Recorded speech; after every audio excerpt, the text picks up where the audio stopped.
Continuing now with our lead story, the 5 controversies plaguing the Obama administration. Joining us from Washington, Charles Krauthammer. So, please assess my talking points. Did I miss anything?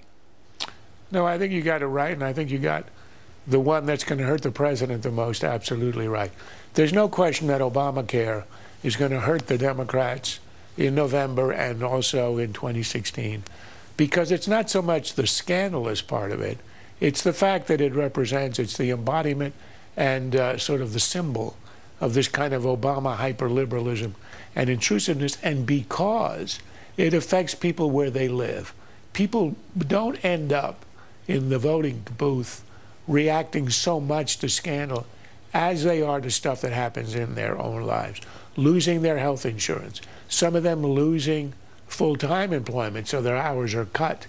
Some of them are going to lose their employer-provided health insurance. There's going to be, and of course others with high premiums and high deductibles.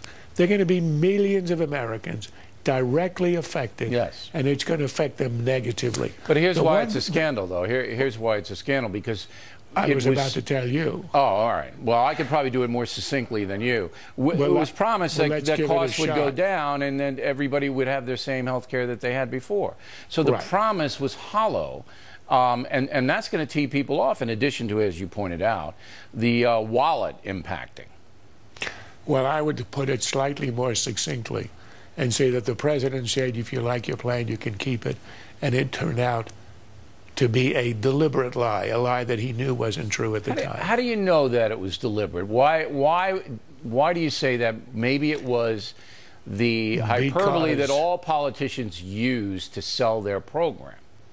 I don't often use the word, but if you go back to a meeting the president held with a bunch of congressmen in Blair House at the beginning of the Obamacare debate, I believe this happened in late '09 or perhaps in 2010, and he had Paul Ryan, all the others at the table, and you look at the transcript, it is very clear that the president was made aware in that meeting, openly and in public, that there were people who would lose their plans, large numbers of people.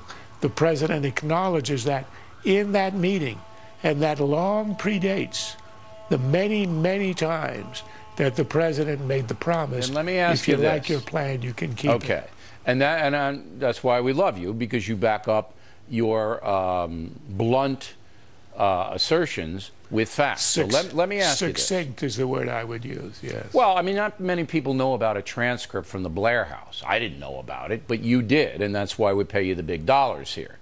But let me ask you this, because this is now troubling. So you've got a president of the United States who acknowledges in your description that a lot of people will be thrown off the insurance rolls and that the costs are going to be higher than he himself has portrayed. Yet he goes on after that and still mouths the stuff that he knows isn't true. That is a very troubling situation, because then you have a dishonest man as commander-in-chief. Well, am I wrong? Presidents shading the truth all the time. But this is more than shading, though. Well, this one is more troubling than most, because remember, there was other reporting apart from this meeting at the Blair House. There was reporting of major arguments within the president's inner circle about whether to promise that you'd be able to keep your plan and your doctor or not, with some of the advisors saying, look, this is not true, so we shouldn't say it. Others knowing that this was going to be very hard to get through the Congress, and it passed by a whisker, as you know, with no support from a single Republican, that they said, well, we're going to go for it, and we'll worry about it later. The other thing that factors into this is this administration knows how much the press wants to protect it.